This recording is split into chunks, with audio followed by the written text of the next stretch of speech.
instrumental in organizing this reunion of college friends. Was trying his best so that my friends, my class fellows clap when we have some activities. Today they didn't clap, so I have noticed it. Once again, the members of the dais.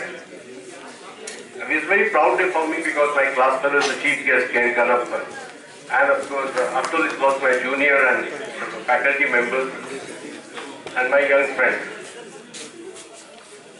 As you have been told that there's a management chapter, BHUMAA chapter in Bombay, which I have attended twice. The students who come there, they have one question every time. So please tell me from your experience what we should do to succeed in life. Very difficult question because 37 years down the line, how can I summarize in 15 minutes and tell you and you can grasp and you can be successful? Very difficult. But I will break my experience into three parts. The one when we passed out from BHU, my college, this was the director of management college, and the today's event. Because all have played a very significant role in my growth. So let me come back to 1974 when we passed out. Then the major recruiter was government and PSU. India was a mixed economy. 70% was this government and PSUs, only 30% was private organization. That is Tata, Birla, Goenka, Kemka, and others. Getting a job wasn't difficult. Competition wasn't very difficult. Salary was less, but of course job security was there. Let me tell you that we grew because of the system. The achievers, the performers were really not meant so much then as it is now. So the loyalty, integrity towards the organization, towards the company was a very big motto. And your colleagues were your friends. We spent maximum number of years with our colleagues. They became our friends, they became our family, and we grew together. I moved to 1999, 2001, when I was director of a college. Very interesting period for me, because by that time, the economy has opened up because of the vision of then Prime Minister Narasimha Rao and Manmohan Singh, who was the finance minister. Globalization started coming into India. There was the IT revolution, there was telecom revolution, there was pharma revolution, there was real estate, aviation, etc., etc., etc. So lots of avenues started coming for jobs. The demand-supply gap between the job seekers and the recruiters was such that there were more jobs than especially for skilled people, than the people who were there. And so mushroom colleges started coming up. The IT, engineering colleges, management colleges. Today there are more than 10 lakhs engineering students coming out per year, and more than 3 lakhs MBA coming per year.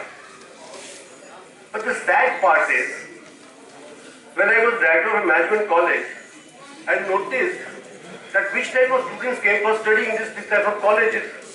A, those who only wanted degree to get a job. Knowledge was not really the criteria for them. Number two, coming from well-affluent family, they wanted degree to please their parents. Very few again who wanted knowledge out of the college. And what happened in real life, that when they went for jobs, in the campuses, 70 to 80% were only at 3 to 4 lakhs bracket, or even less. Slightly more, 8 to 10 lakhs bracket, 10%, only 2%, 3% above 15 lakhs bracket. Now you just compare that with the today's amount of money that you're spending to come and read in MBA versus the amount of salary that you'll be getting when you go for a job. Your parents will have a tough time, must be having a tough time, even you would be having a tough time to return that money to the bank if you have taken the loan. Why it is so? Especially in the corporate sector like Bombay, Delhi, I'm not talking of global world where the scenario is completely different. I'm talking of India. An average school-going boy of Bombay is more competitive, has a better communication skill, knows how to handle himself or herself than in comparison to the students of smaller towns. And when you go for jobs, you find very difficult to compete with them. So let me tell you, the companies who pick up the students from smaller towns or for the regional and local offices, hardly anybody takes it for the corporate or major offices. Of course, here comes the difference between the achievers, the brilliant ones, because those who are good, they will find their way to reach the top wherever they are. There was just one gentleman was the achiever. I got award as an achiever. I think he was 2007 batch, 25 years junior to us. But he did achieve. I'm passing out from Bombay, from BHU. I am from BHU. I'm proud to be from BHU. Whenever anybody wants, I say I'm an MBA from BHU. And let me tell, I don't care, I am not afraid of any IIMs, because when we were students, we were afraid that if we go to IIMs, it will be diploma holder, we won't get a job. So we came to BHU. My request to all my young students there who are making noise, believe me, my friends are here, we made much more noise than you could ever imagine. We were spending more time outside the women's college, we spent more time in Lanka, and still all of us have established ourselves in our career. Because one thing was there was no competition that much as it is today. Number two, we had very good faculty. Number three, we all wanted to succeed. So we were not having fear of anything. But unfortunately, when I meet today's students and they come, I'm getting phone calls from FMS BHU, sir, we are coming, we want placement. Let me be frank with you. If I pick up a student from that side of the world, they would be much better than you. I'm not anyway disheartening yourself, because the communication skills, the attitude, the fighting spirit of yours, and upfront of mindset, the learning process is lacking. It's not your fault, it's our fault too. The fault of those who are teaching you, because I'm from academic world also. The industry interaction of yours is much less. The industry exposure is much less. Having a guest lecture doesn't give you industry exposure. Going to an industry for 1 week doesn't give you industry exposure. You must have some faculty, somebody who's from industrial background. You must have somebody where the monologue of class is not happening, a teacher talking and you are listening. It doesn't make any sense. In today's management, it has to be communicative. It has to be interactive. You have to take a class of five students each. You take the class, let the teacher be moderator.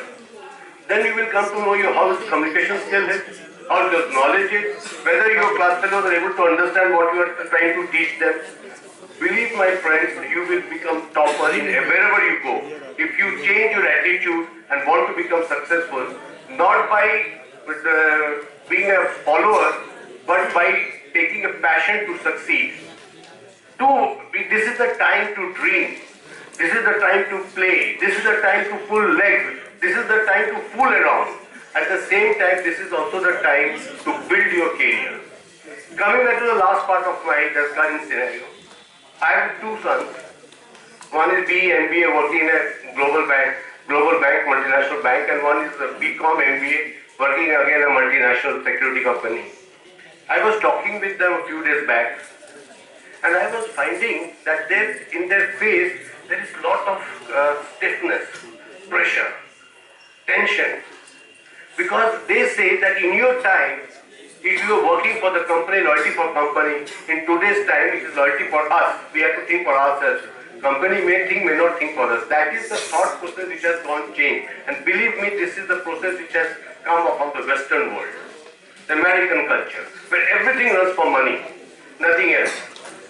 So, my friends, my younger friends, I'm from BHU. I'm proud to be here from BHU. All my friends who are here for 72 batch, we are proud to be from BHU, and we want that, like we have succeeded, you too succeed. You succeed more than we have succeeded. And for that, my such wishes to you. For that, my only humble request is, This is the time period when you please start learning and developing your knowledge rather than just getting a degree. It won't help getting a degree. Have the knowledge. Thank you very much. Thank you, sir. Indeed, it was very good learning for our students sitting. May I request our students sitting to be more attentive? Lot of noise we are getting from the back benches. Can we have some control on it? Please switch on the backlights, please. And my earnest request for the students is please be more attentive. We need a pin drop silence in the hall. The next award goes to Mr. Sunil Srivastava ji. May I request him to please come on dais.